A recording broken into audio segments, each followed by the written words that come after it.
கடையத்துல பாரதியார் ஒரு பட்டரோட வீட்டில் வாடகைக்கு இருந்தார். அந்த வீட்டுக்கு வெளியில வேப்பமரம், புளிய மரம் இதெல்லாம் இருந்தது. ஒரு முறை ஏழை குடியான சிறுவர்கள் வேப்பங்காயை பொறுக்கி திங்கிறத பாரதி பார்த்துட்டார்.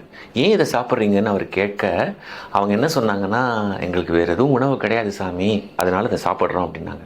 பாரதியார் உடனே அந்த சிறுவர்களோடு சேர்ந்து தானும் அந்த வேப்பங்காயையும் புளியங்காயையும் சாப்பிட்டார். அப்போ அவருக்கு ஒரு ஞானம் வந்தது. மனசுக்குள்ள இந்த வேப்பங்காய் கசக்கும் அப்படின்னு நினைக்கிறதுனால தான் நமக்கு கசக்குது. ஆண்டவனுடைய படைப்பில் எல்லாமே அமுதம் தான்.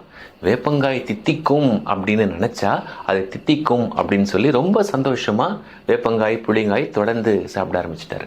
முன்னொரு காலத்துல புது உடை, ருசிகரமான உணவு அப்படின்னு இருந்த பாரதியார் கொஞ்சம் கடைசி காலகட்டங்களில் துறவு மனநிலைக்கு வந்துட்டார். அந்த நாக்கு இன்பத்தை துறந்துட்டார்.